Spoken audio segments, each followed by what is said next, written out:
वैसे तो आजकल की राजनीति में कोई स्वच्छ नीति से राज करता ही नहीं।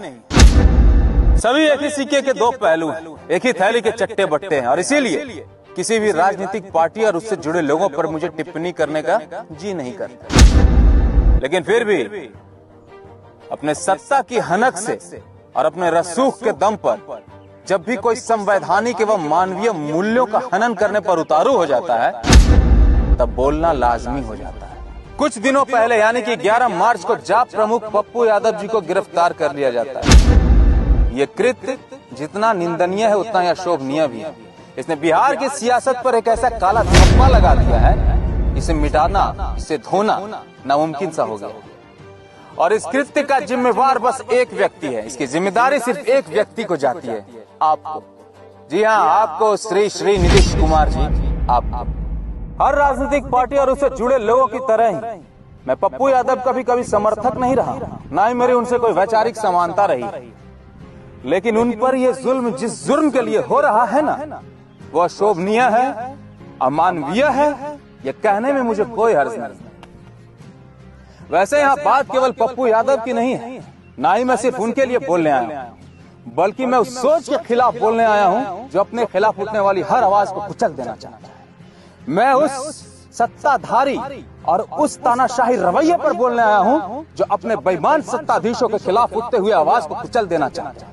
मैं उन तमाम लोगों के लिए बोलने आया हूँ जो दिन रात अपनी जान की परवाह किए बगैर लोगों की सेवा कर रहे हैं, मगर सरकार अपनी नाकामियों को छुपाने के लिए उनको जेल की सलाखों में कैद कर रही है। बाकी अब बात पप्पू यादव की करें तो उनके अपराधों की सजा संविधान तय करेगी, जिसने कभी उनके अपराधों के लिए जेल की सलाखें भी लिखी। लेकिन आज के परिवेश में जब शासन प्रशासन पूरी तरह से विफल है और लोगों में त्राहिमाम का माहौल है, तो उनके द्वारा किए गए कार्य मानवता की मिसाल पेश कर रहे हैं।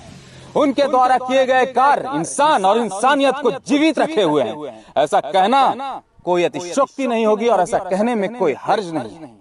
परंतु जिस प्रकार अपने संवैधानिक मूल्यों को ताक पर रखकर अपनी पुलिसिया शक्ति के द्वारा ये जो घिनौना सलूक किया है ना, उसकी जितनी भर्त्सना की जाए कम होगी।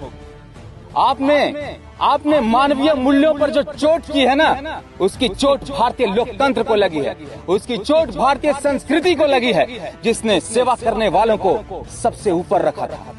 परंतु अफसोस, वैसे तो हम ज्यादा नहीं बोलेंगे, क्योंकि ज्यादा बोलेंगे तो ज्यादा बोल जाएंगे और फिर आप हम पर नयका कानून के तहत कार्रवाई कर दीजिएगा। इसीलिए नीतीश कुमार जी, नीतीश कुमार जी, आपने अपने कृत्यों से संविधान को जो छलनी किया है ना, उसके लिए हमारा और पूरे बिहार का लानत स्वीकार कीजिए और थोड़ा शर्म कीजिए। और अगर अपने कर्म पर शर्म आ जाए तो पप्पू यादव जी जैसे लोगों को छोड़ दीजिए, ताकि वो जेल से बाहर आकर उन लोगों की मदद कर पाएं जहां आपका शासन, आपका प्रशासन, आप पहुंचने में विफल रह चुके हैं। क्योंकि वो बाहर आएंगे तो लोगों को खाना मिलेगा, पानी मिलेगा, एक उम्मीद मिलेगी, जिसे आपने और आपकी सरकार ने आज छीन लिया।